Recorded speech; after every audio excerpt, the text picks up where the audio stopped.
You don't realize the magnitude of what you can do and how it can drive change to the future generations. I'm Dr. Juana Mendenhall. I am the Vice Provost of Academic Innovation and Learning and the Walter Massey Professor of Physical Sciences at Morehouse College. I love science. I love thinking about science. I love doing science. And I love the challenges that science brings. And that's what motivates me every day.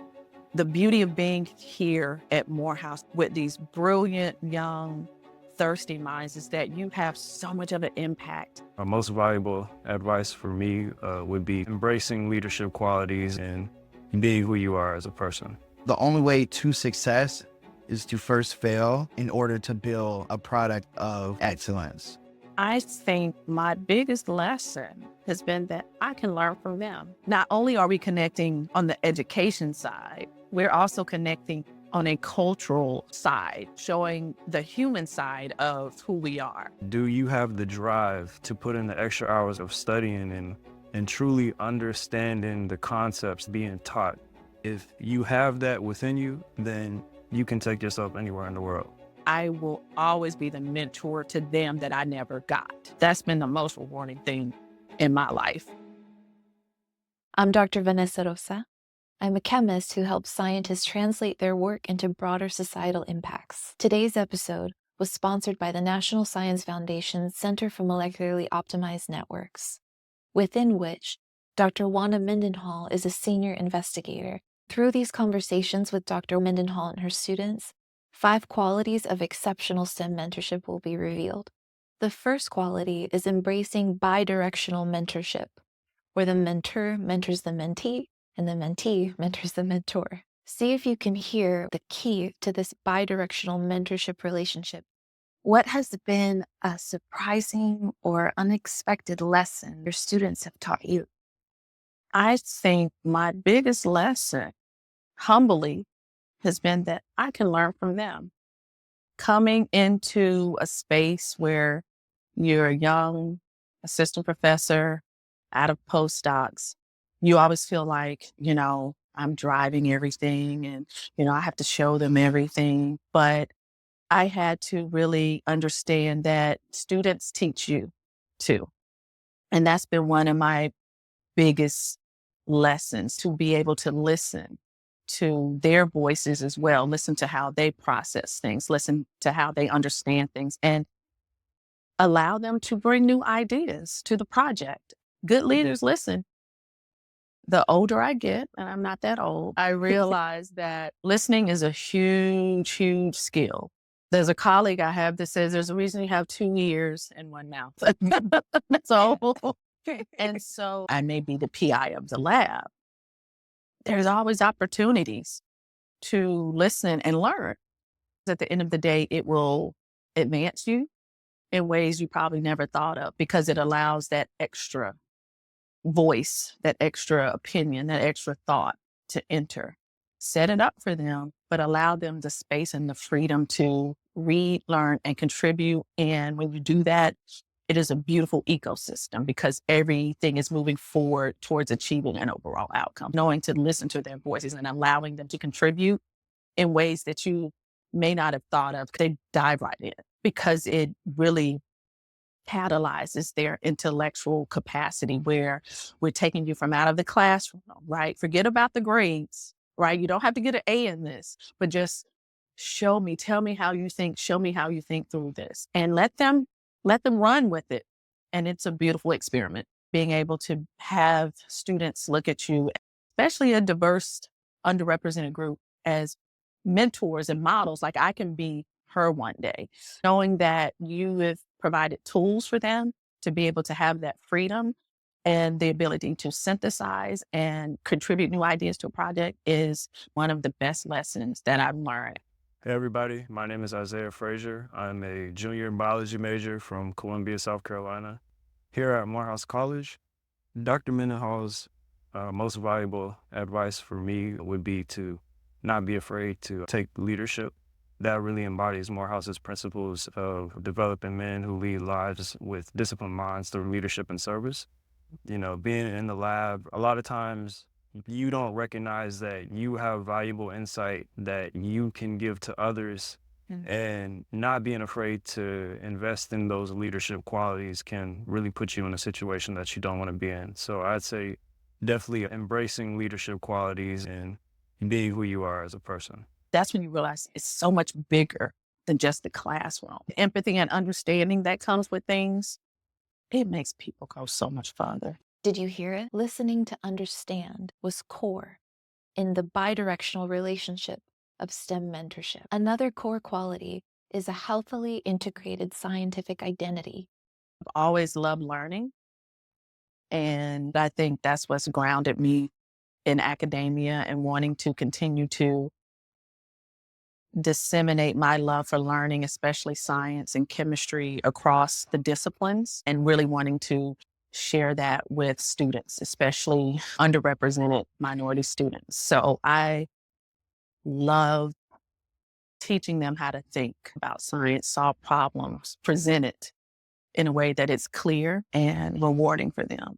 I think one of the biggest stories I tell, even of how I fell in love with chemistry, was I had family in town, and when I stepped into this new role, my aunt reminded me that when I was a little girl, I cried because I wanted a chemistry set. I think from that first love of getting my first chemistry set, it just always sparked this curiosity of wanting to know more, of, you know, being in it, not knowing what it is, but bold enough to know that you can learn about it, right? And you may not be great at it, you may not get the A, but you're still learning and understanding the concept and how to think through it. Hey y'all, my name is Khari. I'm a senior dual degree applied physics and mechanical engineering major from Atlanta, Georgia.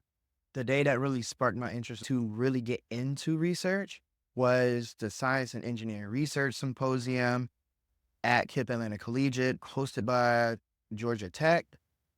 What I did was a marble roller coaster. I was thinking, why not use something different and take into account all of the physics of the marble experiment? So the day of the symposium comes, and here's where I got nervous. I'm over here setting my poster up. I'm like, I don't have a chance at all. But I did what I did best. I explained thoroughly what I built, and surprisingly enough, I somehow made first place. That just really sparked my interest towards, if something like this can win first place by researching the in-depth physics of a small marble roller coaster, what can I really do by taking it to the next step? What can I really build in the future? I'm curious as to your origin story in becoming a scientist.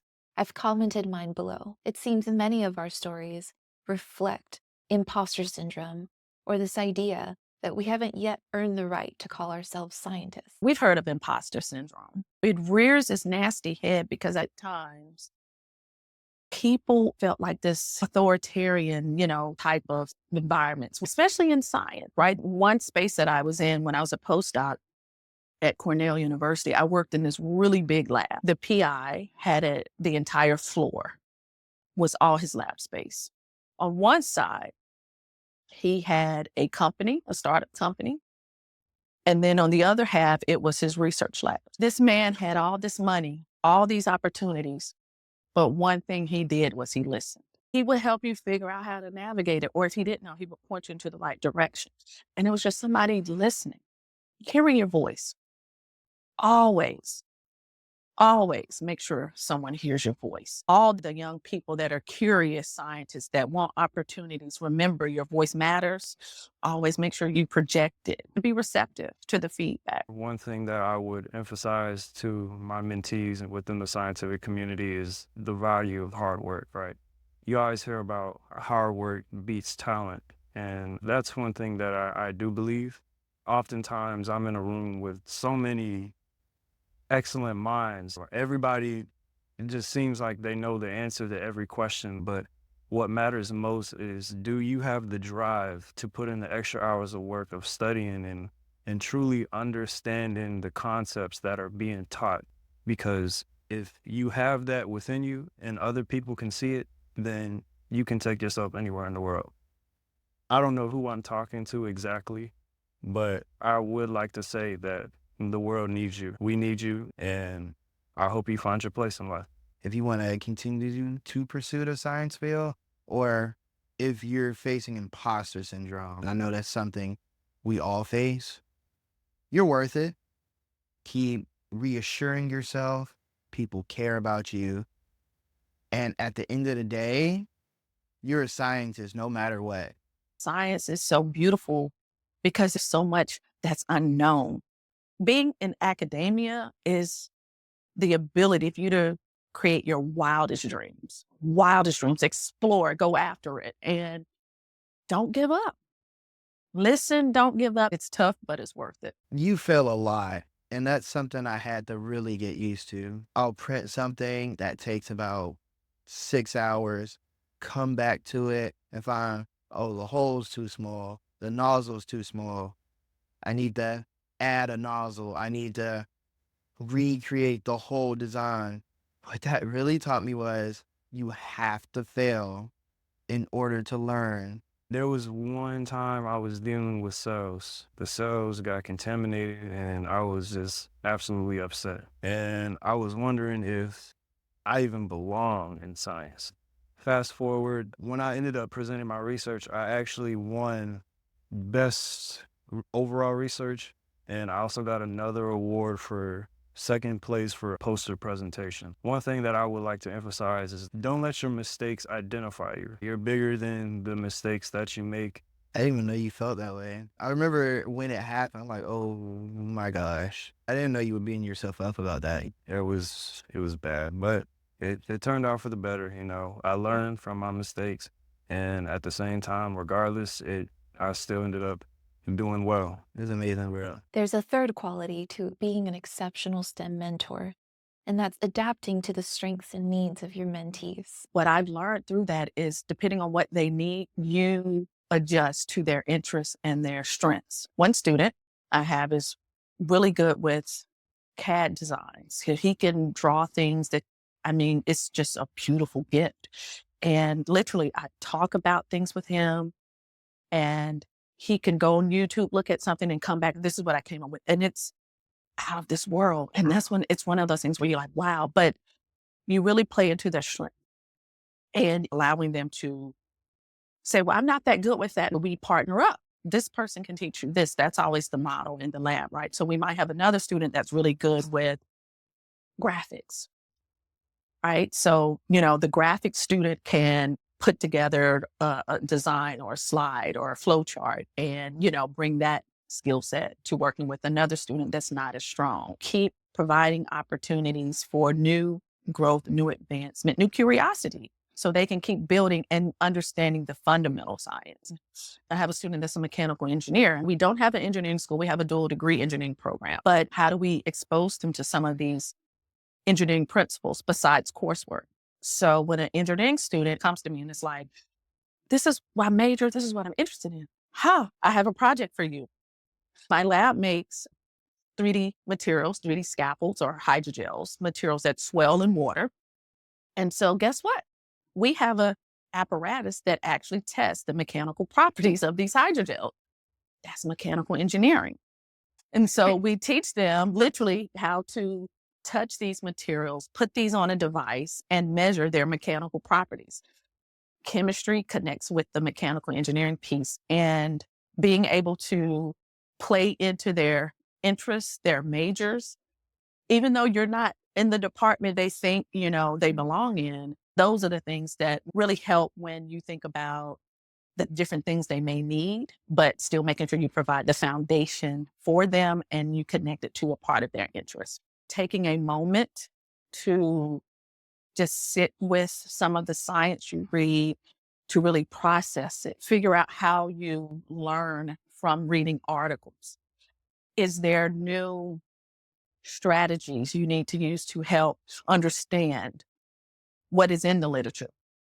Speaking of the literature, mentoring one so that they can navigate academic research writing is key to an exceptional STEM mentor. How were you introduced to the world of academic writing? Next, Dr. Mendenhall shares her approach, and I'd love to hear yours in the comments. So one of the first exercises I give mentees that come into my lab is that I just give them a particular article to read. That's it. And I say, we have a rubric, but I don't do the rubric first, right? Because you want to demystify some of the angst or the whatever could come with the getting adjusted or transitioning into your first research experience. Yeah. But I just asked them to read it. And I said, just write down any questions you've had. What that does or has done, I think, is allowed them to just say, I'm like, it's okay if you don't know anything, if you don't understand it, even like helping them understand what the figures mean, right?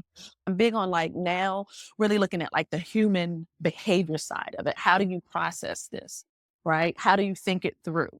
So what do you get from the abstract? And then we go through and digest everything that's written there. And here is the gist of what the study was about. But for me, just having them come in first blind, asking questions. I didn't know what this was. Oh, that's okay. All right. And so what I do is literally walk them through their thought process.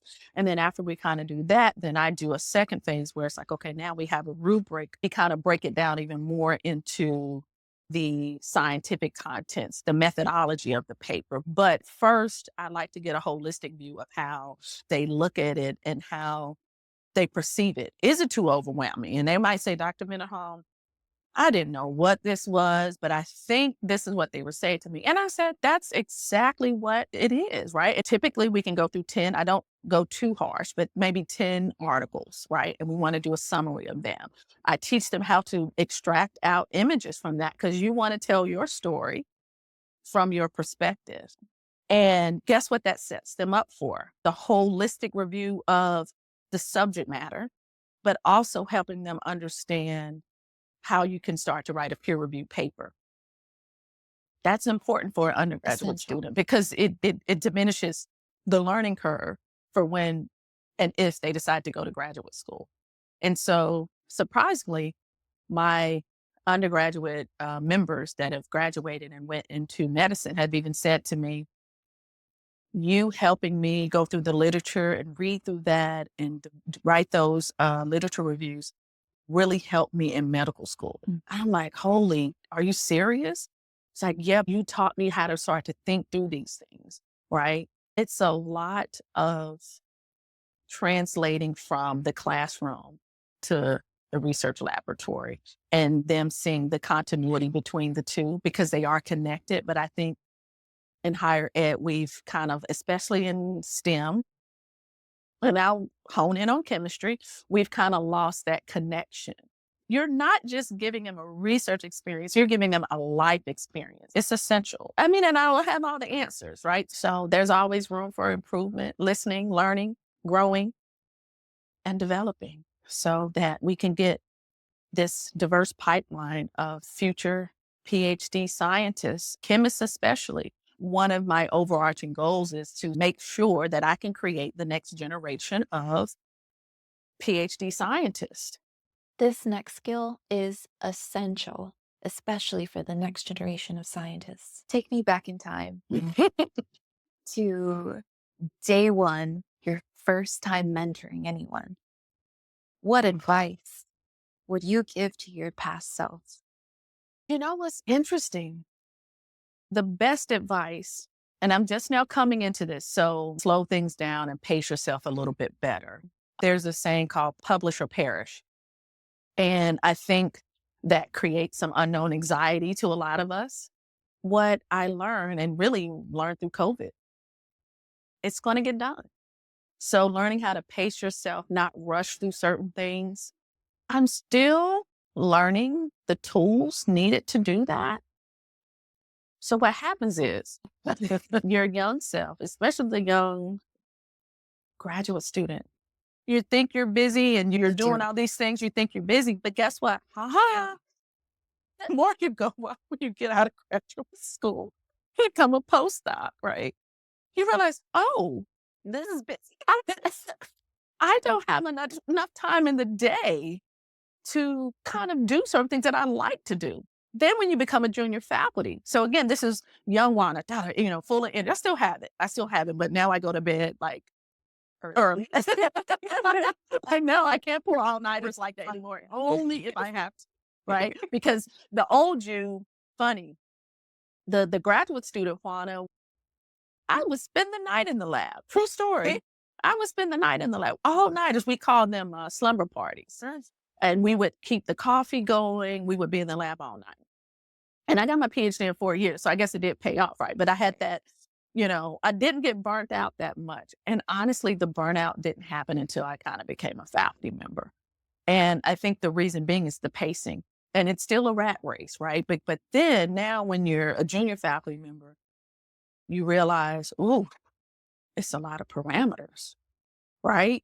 Postdocs sometimes don't teach you how to teach. So then you have to learn how to develop your teaching philosophy, develop your lesson. Teaching can take a lot out of you. And no matter what levels, even in higher ed, if we teach like 2 50-minute class sessions or a laboratory, at the end of the day, you're cooked, honestly. And then you realize, oh, I wasn't that busy back then. So I think one of the key things is pacing yourself in the sense of that you have time management where you might have to really schedule, itemize your time to say, during this block of time, this is when I'm doing my grant writing, right? Then my block of time, this is, the time with my students in the research lab. But what you realize is that there's never enough time in a day, but it will get done. It will get done. And so I can't really run that rat race anymore. I love what I do. I'm still energetic about it, but I go to bed on time. I get my coffee in the morning and I learn how to create allotted time. Calendars. Now we have, digital calendars. So you can do that. Digital calendar time blocks, set your timers for those time blocks, schedule your meetings at certain times. I remember as a junior faculty member, I would schedule meetings and I would run literally from like one building to the next. And I remember someone said, I think you need to schedule your meetings like at 15 minutes after the hour. So I was like, oh, they feel better for me. That's a good suggestion. Yeah, it was. And so it's funny. Now I'm mentoring junior faculty and I literally bring that story up. I'll try this, or maybe this semester, this is what this needs to look like, this model for this semester, but it changes. Making sure you still have time for your wellness, for your walks, for your decompression moments, because it can be a lot. Right. And so you still have to find that balance. Right. And so if you find that balance, whatever that may be, it can keep the stamina going. But, to kind of create that equilibrium so burnout won't happen so fast, because at some point the tank does run low. And the more you do that, the more productive you will be. So that's what I would tell my younger self. And it just took me like 20 years to figure it out. I love the idea that giving yourself grace and breaks lets you go further. It does. I wish I had learned that younger. Yes, we need to put that on a t-shirt. There's grace and breaks. I'll send you one right now. I will send you one. No, grace and breaks. Of course, I made this shirt and I'm sending it to Juana today. You know where to get it. It's below. And we didn't know that. I didn't know. I mean, No. I was a Same. nutcase because it's like, you got to Still get done. kinda- I am too. But now I'm like, unplug. I'm learning. And we did not know that because it was, you see, I'm going, I'm here, I'm mission focused, driven, locked in, hyper focused. We're going to get it done. And we do. But grace and breaks, because the recovery from the burnout, what's the incline for that, right? What's the activation energy? Come on. What's the activation energy for that? Right. And so Keep it in equilibrium. that's right. I mean, so we could shift a little bit to the left or to the right, but then we just restabilize it. You don't want to combust? You don't want to combust. Not spontaneous. We want delta G to be no. These are nerd jokes. So that's what I would. I mean, it takes some time to get here, because when we have a certain mindset, right? This growth mindset where we're still moving, it's constantly moving. But I think that's the key. Grace and breaks. And there we have the 5 qualities of exceptional STEM mentorship. First is to keep it bidirectional. Next is to help others cultivate their scientific identity. Third is to adapt your mentorship style to fit the strengths and needs of those that you're leading, and to make complementary pairs so that their strengths can help one another. Fourth is to foster research literacy. And fifth is to help model effective and healthy time management. Next time, we'll explore navigating alt-academic careers. But for now, enjoy this video about how to frame your research to maximize its impact. Bye.